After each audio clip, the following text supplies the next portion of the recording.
Now, the very important difference with modern methods of timing events, etc., in the life of the native has to do with the fact that what I'm presenting here and what Schmidt presented in his video was something that had to do with the great difference of discovering periods, Time Lord methods of the Western astrological tradition, first found in the Greek Hellenistic sources. They are known in the Vedic astrology, but they were not discovered in the Western astrology until the work of Robert Schmidt and his team of Project Hindsight. And let me explain what the difference is, because it's pretty important and it's good to know that there are some differences between them.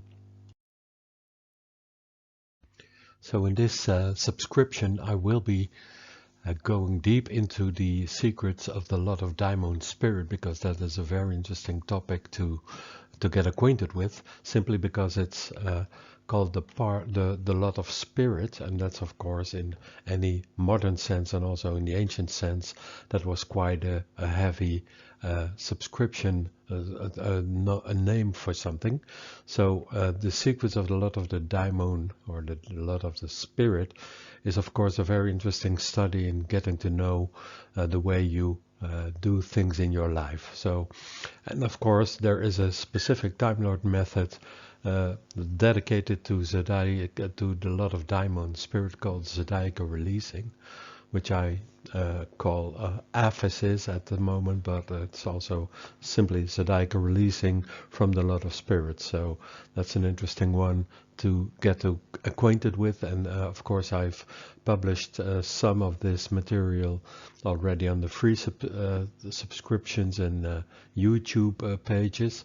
So check that out. If you, I blocked them simply because I wanted to use that material, of course, for this Patreon subscription. And but there are a lot of innovations in it, simply because I would want to go quite deep into this material. So people interested should take note that this is a very deep study of the Lot of Daimon spirit, as how I conceived it, and how, of course, Robert Schmidt introduced it, and what I did with it, and how it helped me get to grips with this method of Zodiacal Releasing that is based on the Lot of Daimon.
So my general statement about the Lot of the Daimon has to do with something that moves the soul, and it moves the soul to action.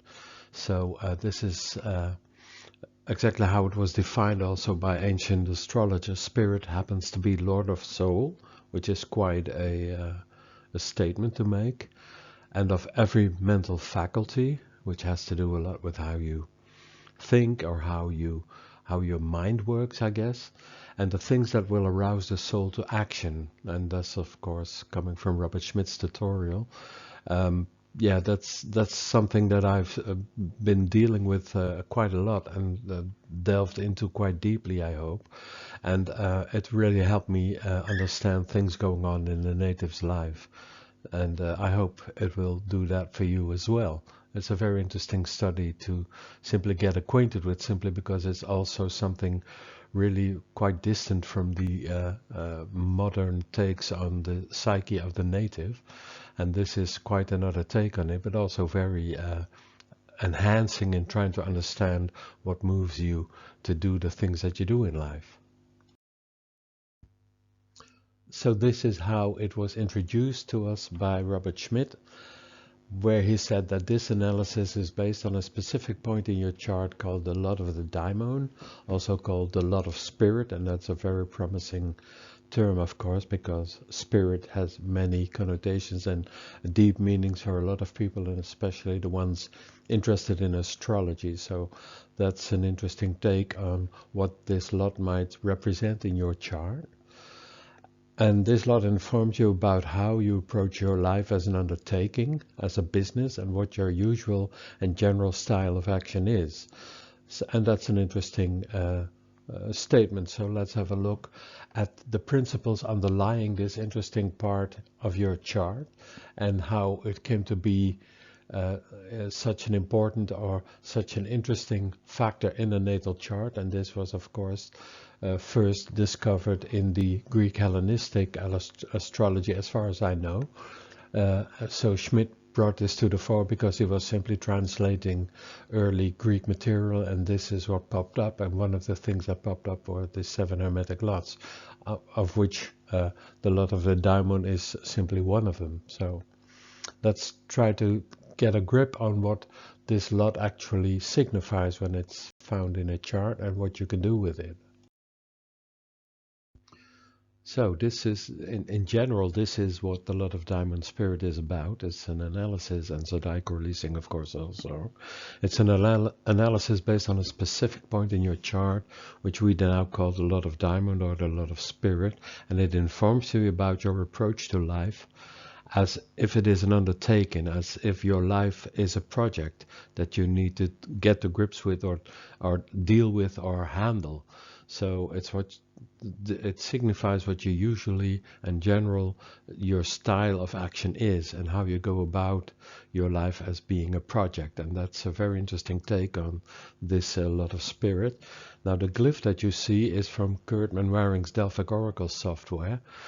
And I really love these glyphs because what he does, he places the specific planet that is the basis of the specific hermetic lot is placed on the earth, because that's exactly what the lots are about. They are the let's say the specific items, specific themes of a planet landing on earth in your daily life around you, sort of devoid of their perhaps spiritual or higher principles, and they are landed on earth around you, and you have to deal with them on a daily basis or sometimes in specific situations.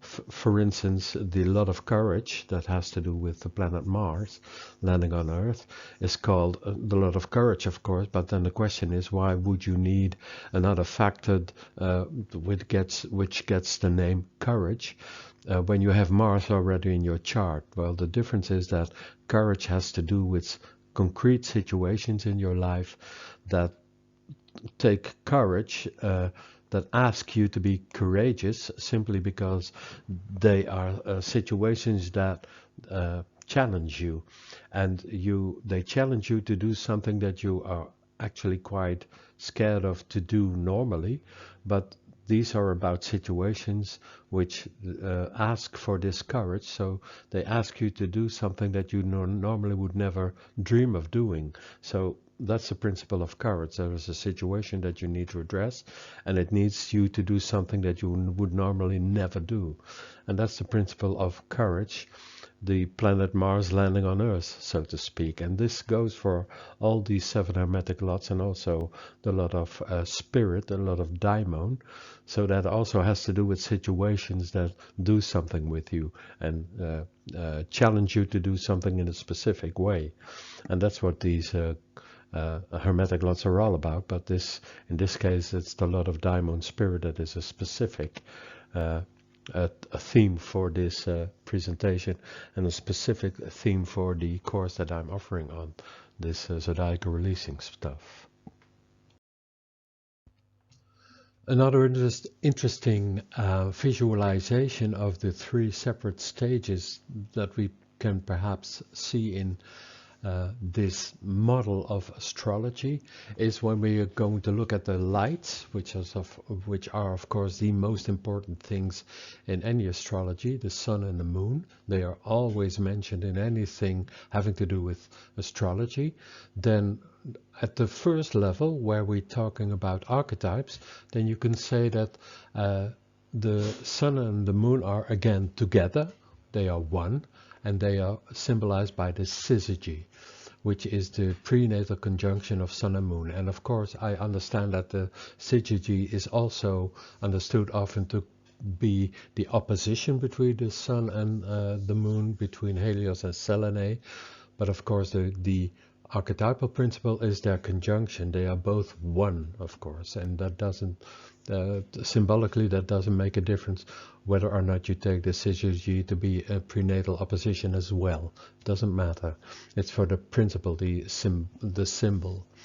Now, when you come to the natal chart, these two are separated. Helios and Selene are separated from one another, and they can have any sort of configuration with each other. And that means that, well, yeah, they can be, so to speak, separated. These, which is of course a brilliant conceptualization. You can now make a difference between Helios as the life giver and Selene as the body, the embodiment of anything, and then you have again a very interesting conceptualization of being able to understand how these things separate in your personal life, in your personal natal chart.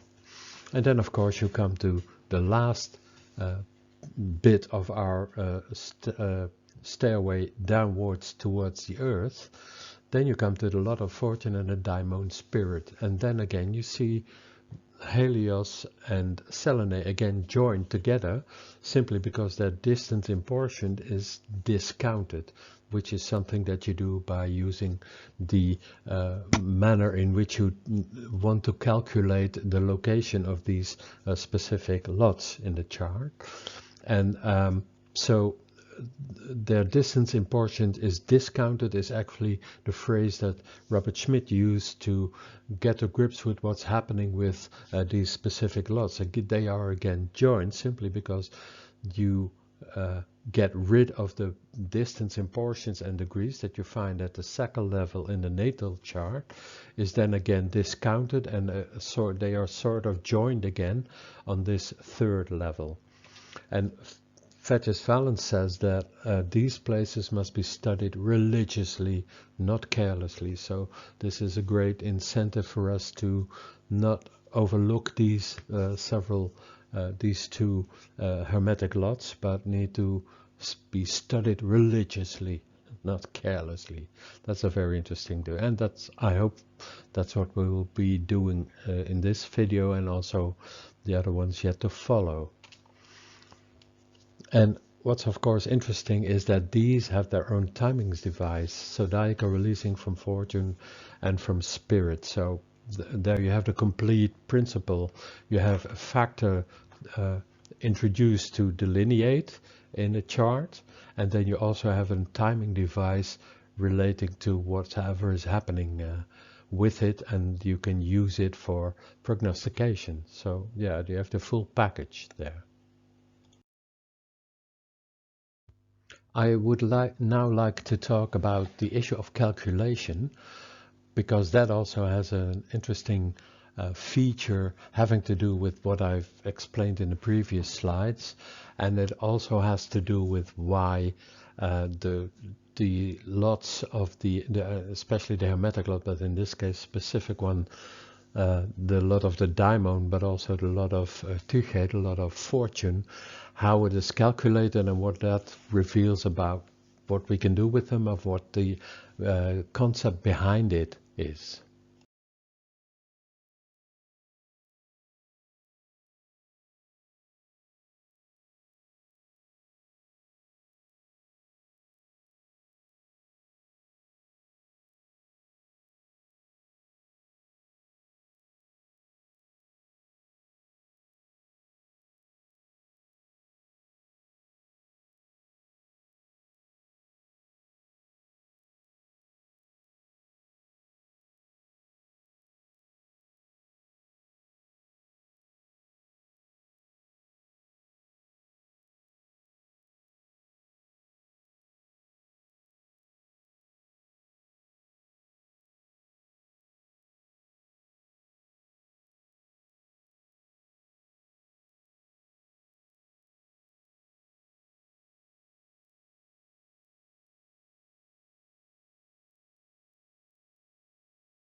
The first issue that I will address is some confusion can result from the fact that in the mathematical procedures for calculating the lot of the daimon and the lot of fortune, the reversal of the formula for the daimon and the lot of fortune can be very confusing, because the symbolism seems to be compromised by reversing the formula. So I have addressed this before in another talk, and I'll let you see which one it is, so you can look it up on the YouTube channel. But I will give a short recount of what the issue is with this reversal of the lot formula. So this is the video that I want to refer you to. It's on my YouTube channel. It's about the 7 hermetic lots. And in one of these videos, it was a series, I addressed the issue of the reversal of the lot formula, and yes, it does interfere massively with the symbolism. So I don't think that you need to reverse the formula, and I will explain in short how this is not a very instructive way to think about the symbolism of the lots. When you do reverse the formula, then the symbolism is really compromised. So let's have a look. There is another calculation issue that needs to be addressed, and it has to do with the principle of what's called predomination. So let me explain. Because this is what Fetches Valens says in his anthology book 4, in which the method of Zodiacal Releasing is explained. This is what he says: often then, when the lot of fortune or its lords falls amiss, the lot of spirit divides both bodily matters and those that pertain to action.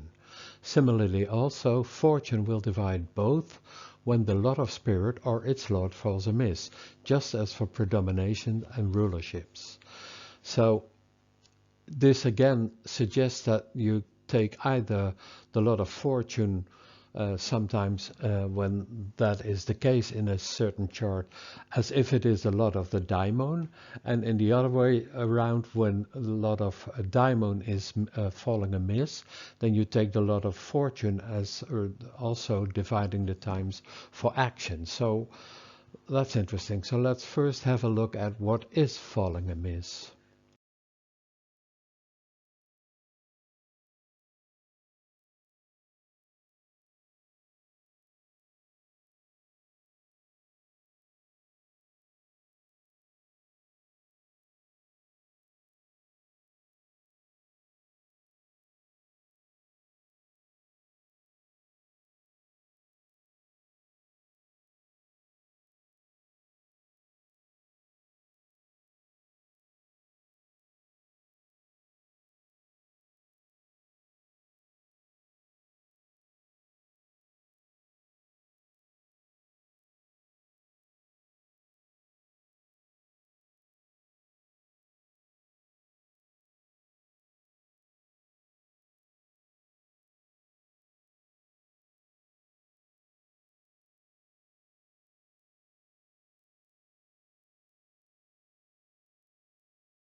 Welcome patrons to this next video on delineating the Lot of the Daimon spirit, because after the preliminaries, we are now coming to the sort of the heartland of delineating the daimon, the Lot of the Daimon, the Lot of spirit, and what it actually signifies in your chart. And you will notice that there's quite a deep level of understanding when you have the principles at hand to delineate all these things having to do with a lot of the daimon. First of all, I need to go into the principles themselves. And there are two of them, and the first one is, of course, delineating the daimon itself. So I'm not talking about Dispositors yet, but this is about the location of the daimon. So let's have a look. Now, the first thing that we can delineate or have an observation in is the place location of the daimon. So in what place of the chart, one of the 12 places of the chart, is the daimon located? And I did a video on that on my YouTube channel, but I will insert it here simply because I want you to have everything in one video so you can listen to it and you don't have to switch between channels or between videos. So you are getting the talk that I did on that issue and the thing I discovered in my own life with regards to the place location of my Lot of the Daimon. And it was an interesting one, and it will be very important for us to realize that the location of the daimon has a lot to do with things that interest us from an early age on. It is as if the surroundings, the things around us, attract us in a certain way, and that's a very interesting thing. So the next few slides will be about the video that I did on my YouTube channel. It's the same, so it's not new information perhaps for some of you who have listened to that series on the Lot of the Daimon that I did there. You cannot reach it anymore because I wanted to keep it for this patron subscription specifically. So have a listen, and I'll be back with you on the other side of this presentation, but you will not notice a difference. So I'll see you. Was the first important principle having to do with the location of the Lot of Daimōn itself. And the second one is the cases where there is a planet with the Lot of Daimōn. And let's have a look at that, what that might signify.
This is the next video on delineating the Lot of Daimōn spirit, and I will be addressing the dispositors of the daimon, and especially the most important one, which is the domicile master of the Lot of the Daimon, which I will call the contractor. So let's have a look.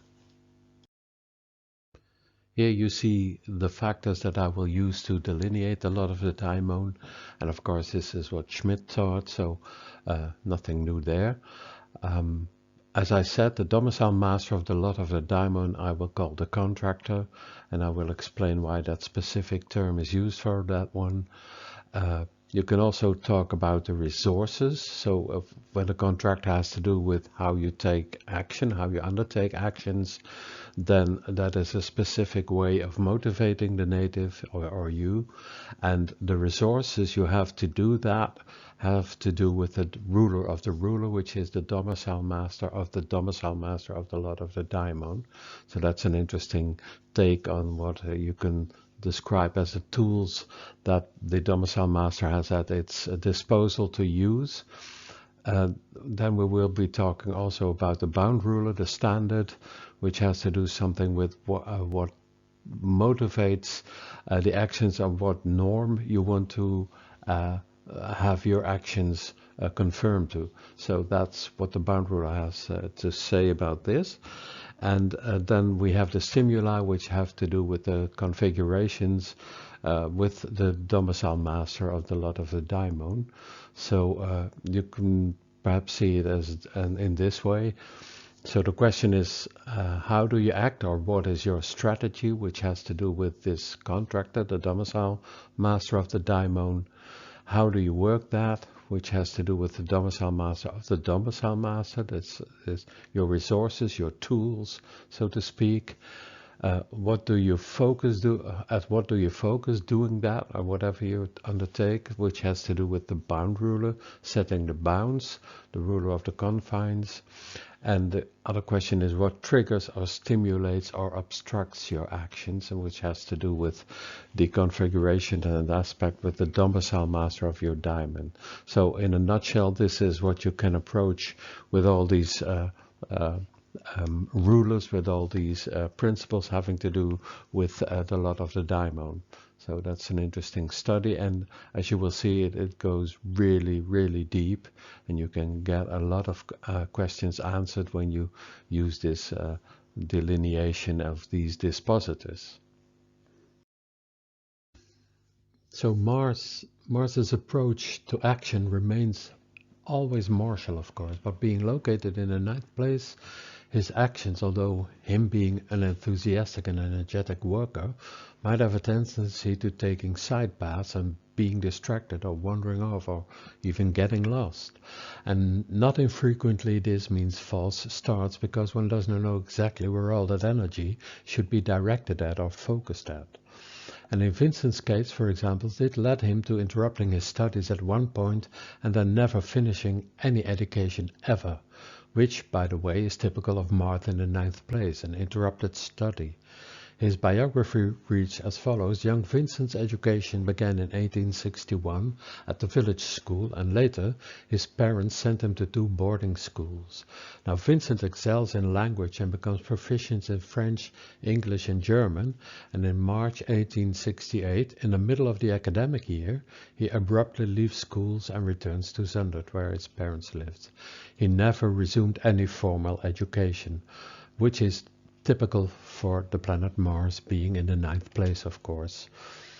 And now this is interesting, and again I'm looking ahead, because we will see in a later video when addressing his Zodiacal Releasing scenario that this moment is rather typical of the sequence of the main periods of the Ephesus, for it is exactly 2 months, and that's very quick in this Time-Lord method.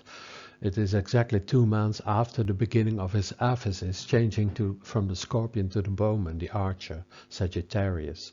And Van Gogh is a textbook example of how an image sliding off can cause a person to more or less stop, interrupt, or even abort, which is also typical of Mars, of course. Something started earlier, and a person starts wandering, in this case, through life. So this happened exactly at the change of the Scorpion period to the Bowman period, which is in the beginning in January of 1868.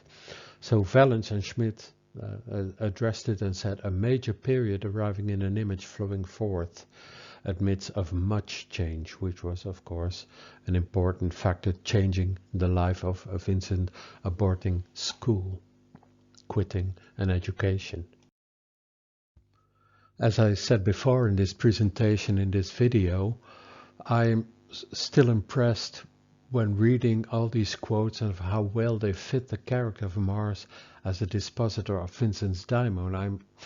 I'm actually quite in awe of this method, because it gets you so deep into the heart of some of the motivations of what people do and why they act. And well, I believe it's clearly illustrated by all these quotes of Vincent himself or people around him, of how they were impressed by him and the way he worked and what he showed to them. So far I've dealt with these matters.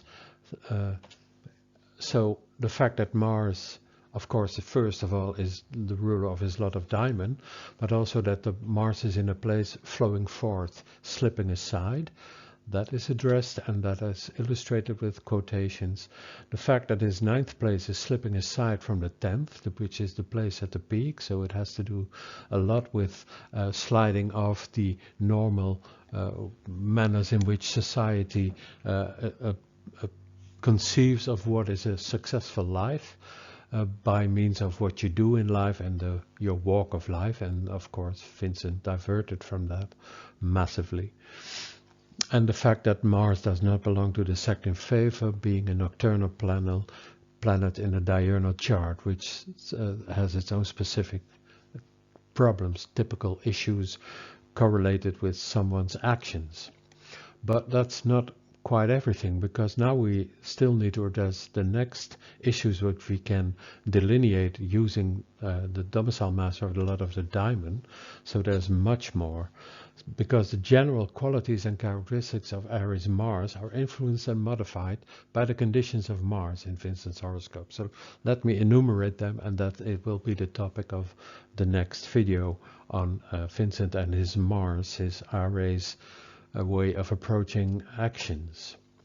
So the following horoscope factors relate to them. The fact that Mars is on the disposition of Zeus, because when I address the issue that whenever a lot is concerned, the domicile master of the lot is not supplying anything to the planet, but does, because that is the relation of Mars to the daimon. Mars represents the manager of the actions that are incited by the lot of the daimon, but the domicile master of Mars itself has to do with what is offered to Mars as things to work with. So that's an important thing to take into account. I will address that in the next video. The second thing is that Mars is in its own confines, in its own terms, in its own, not its own domicile, but in its own domain within the domicile of the fishes. An interesting take also. And then the fact that Mars is advocated by Venus, because Venus is a planet situated together in the same image as Aries, which is a very different thing from being in aspect to a planet. So that is called an advocation advocate. The planets support each other, they stimulate each other, and they act as advocates for each other. And the fact that Mars is configured with other planets, which has a lot to do with the stimuli that have to do with the things that motivate his actions, primarily. And then I need to address the issue that Mars is in a fortune angle, because as you cannot see it here, but the lot of fortune is also in the fishes. So that is a very interesting thing. So Mars itself is in a fortune angle, and that might have a lot of impact on whatever this is signifying. So I will address that further on. I'm not quite sure if the fortune houses are a topic that will be addressed in the next video, but it's certainly something I need to take into account, because it's a very important thing having to do with, again, the level of where fortune acts, namely in the fortune places, and that's exactly the place where also the lots themselves are located and at work, the things befalling us. So that needs to be addressed.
So when we talk about the resources that are at the hands of a certain planet in a certain image, then we address the principle of the ruler, but that's a bit of a misnomer, because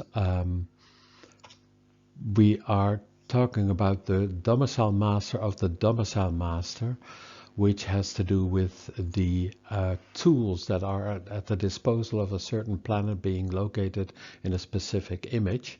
So we can refer to those sort of the style or the work habits that someone has, the things that are informing the planet that is the master of your lot of the daimon, and inspires it to act. So that's pretty important. So here we have the definition. The task of the domicile master is to be a good host. He needs to pay attention to and to heed the impulse of the daimon. So in Vincent's chart we investigated the domicile master of his daimon, which is Aries Mars, in the previous video. And now we're going to investigate his Mars being located in the fishes. So we have to look at its domicile master, which is Jupiter, of course. So the question is, what does the domicile master of Mars provide his guest with? What tools does Jupiter provide Vincent with as the resources or the inspiration for his actions? So again, the question then is, what kind of tool is Jupiter? When a planet is put at your disposal as being a sort of a tool to work with, then the question is what kind of tool that planet actually is. So what qualities and competences are at Vincent's disposal to achieve his Martian goals, because that has a lot to do with what Mars wants to achieve, right? So they are sort of also an inspiration for to act on. That's the right definition, I think. So what methods and techniques, what Jupiterian resources and characteristics are available and at Vincent's disposal in carrying out his actions? And we must never forget that the way Vincent acts or responds to any input is always in the manner of Mars, because that is the domicile master of his lot of the daimon. So it's always Mars acting or reacting to the impulse of Jupiter, and it's not Jupiter being at work. So that's very important. That's a big difference in this principle. So you need to take that into account. So let's have a look. So here you have the table of the bounds, the confines, which are a term previously known as terms, but that's a bit of a silly term for terms, because it's a bit confusing. As always, Robert Schmidt is more inclined to use the original words as used for them. So that's the reason why he started calling them bounds or confines, and that has to do with how these planets actually function for planets placed in them, in these bounds of the specific planet. Now I have marked the bound confine region of the Aries location of Aries in Vincent's charts, which is the 27th portion of the fishes. And as you can see in this table, that is the region of the bound, the confine of Mars himself. So that's how you use this table. You simply look up, or you can use your software to check out in which bound any planet is located. It's important to know that there are several different tables of these bounds and these confines. It almost looks like every astrologer had his own table of bounds. And what's also interesting is that there has never been up until now a sufficient explanation why these bounds were designated like this, why the first 6 portions of, for instance, the Ram are the bounds of Jupiter. What can be seen here is that the last bounds of any particular image, with a few exceptions, no, there are no exceptions. The very last bound of each image is always the one of belonging to the Chronos Saturn, or to Aries Mars, as you can see. So, for instance, in this case, the portion belonging to Aries Mars in the fishes is the one just before the last part of the fishes, and that last part, moving from the 28th portion up until the last one, belongs to Saturn.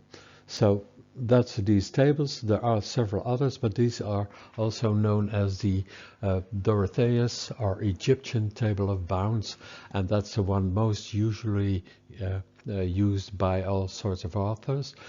From the Renaissance period on, there was another one attributed to Bonatti, which is one that is almost always used by horary astrologers from the Renaissance period, but I use this one, and a lot of traditional astrologers do as well.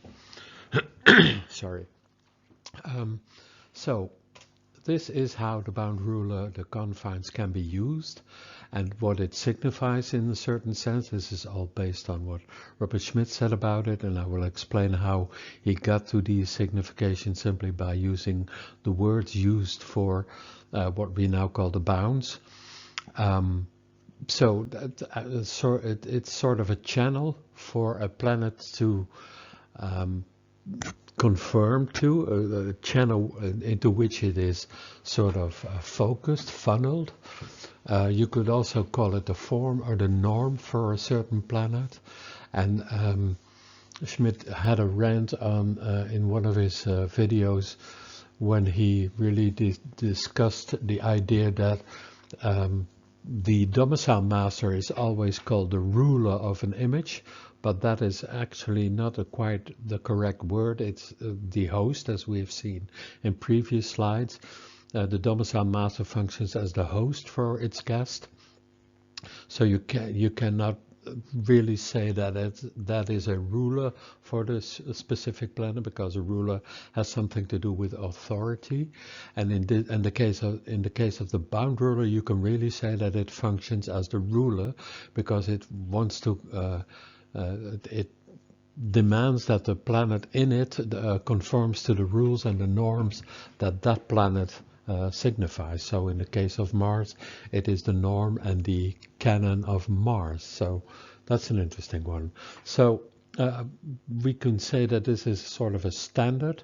Why do you do it like that? What motivates you to do it in this specific form? And that has a lot to do with the ruler of the bounds of any planet. And in this case, it's of course important because we are now studying the domicile master of the Lot of Daimōn, and in this case you can really say that the ruler of Mars is Mars himself, so he's a sort of autonomous. So let's have a closer look at what the reason is why Schmidt started calling these dignities, as they are called in the later tradition, why he called them bound rulers or confines.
Hey everybody.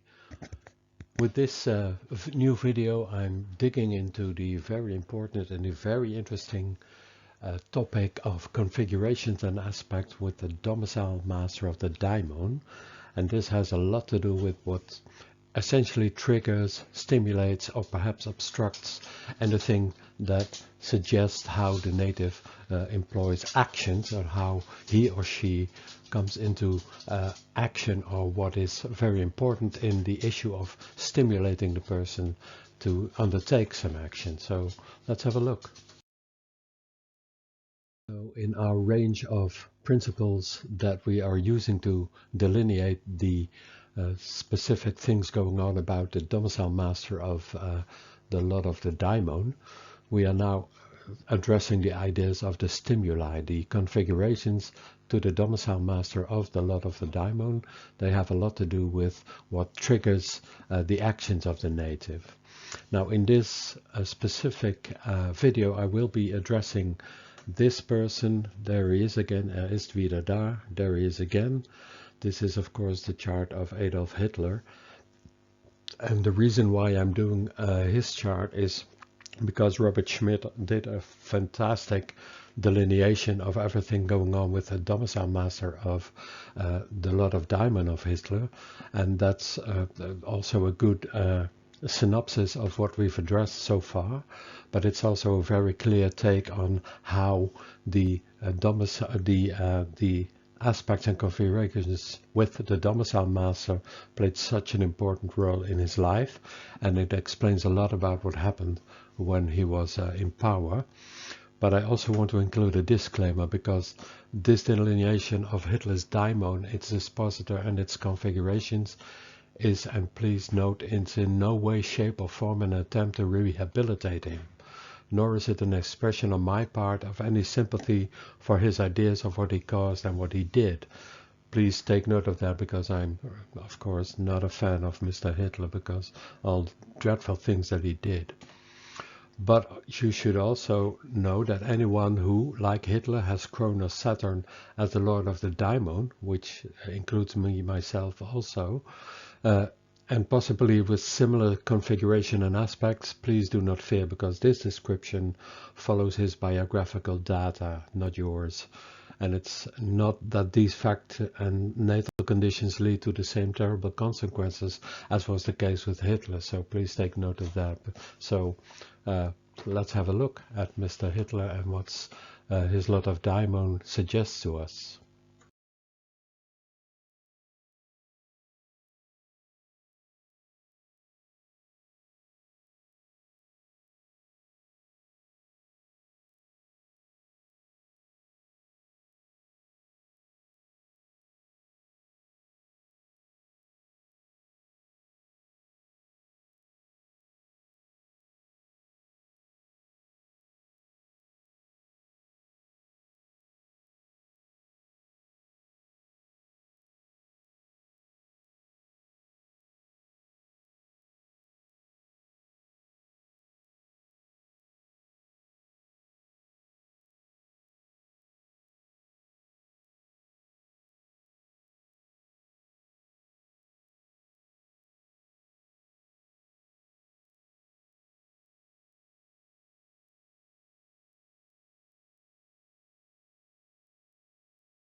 So the changeovers. So when that happens, what is actually changing, and what might that suggest for the interpretation or the information you get from this method in the life for the life of a specific native? So let's have a look. There is always a possible change in motivation or approach, simply because when the period changes, then there is a new chronometer, a new Time Lord, and that suggests that that planet is now has the ball and we're running with it. So that planet has a very interesting take on what's experienced in your life, and also what you're focused on in that life. So, or in that period, sorry.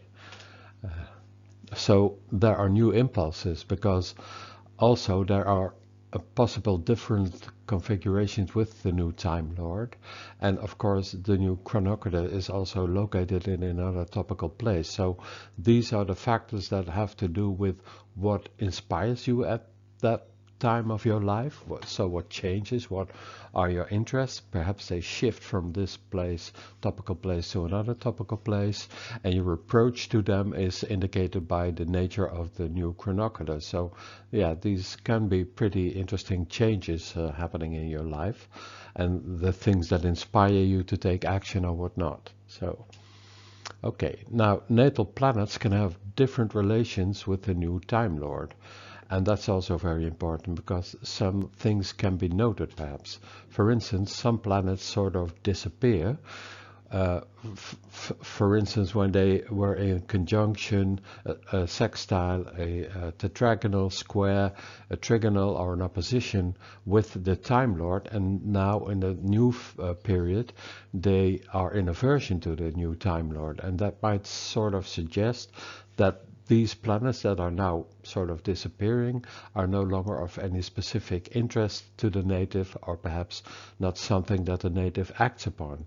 And that might be a very important thing, because we often ask ourselves, this specific issue was so important to me in this period of my life, and in the other period of my life it simply completely vanished out of my life. It had no longer held any interest for me, and I simply left it. That might be indicated by these sorts of planets that no longer have a configuration with the new Time Lord. So that's also an interesting thing to take note of.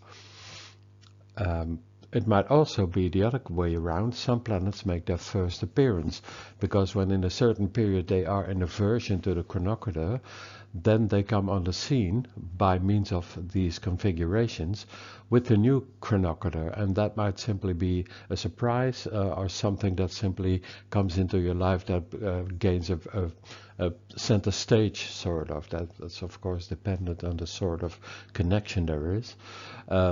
So that's an important thing. And also, planets can change their posture. For example, planets that have a trigonal relationship with the previous chronometer, which is a very harmonious one, they can be in opposition with the new chronometer, and that's a really interesting shift, because you could say that from a sort of cooperative stance of that planet with the Time Lord and the period of your life, then so all of a sudden it becomes more challenging, and that can also be vice versa.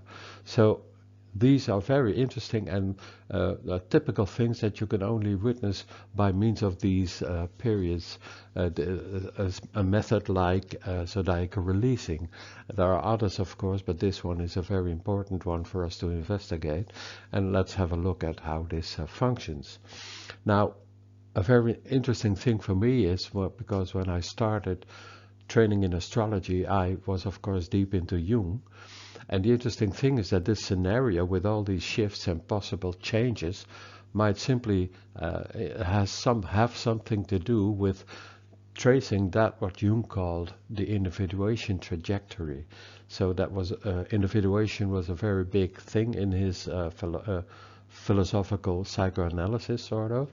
So I think we now have a manner of perhaps following this individuation trajectory simply because we are using the lot of spirit, and as we all know, the sun represents the soul in the traditional astrology. So yeah, that's pretty heavy material and pretty hefty stuff to take into account. So it's interesting that this might suggest something having to do with the individuation trajectory being visualized by means of this scenario. Now, first of all, I, of course, like to uh, say to everyone interested in this that I do this in natal chart reading when I do the traditional takes on them. And I got a very kind comment from Jerry, who turned out afterwards that he was quite proficient in astrology as well. So that this was a very humbling comment, because it's so underlined the efforts I took to trying to get to grips with all this material. So I was very pleased with the comment that Jerry gave me on the delineation I did and the natal chart reading of his chart, and especially the focus that I had with it on Zodiacal Releasing, but also in general trying to get to grips with how the traditional astrology had a overview of somebody's life with the ancient methods, and that was very interesting. But also the specific chart reading having to do with Zodiacal Releasing turned out to be very revealing for him, and well, he commented this on me, and I was quite humbled by it, but also it brought a blush to my cheeks. So let's get on with what I'm going to do.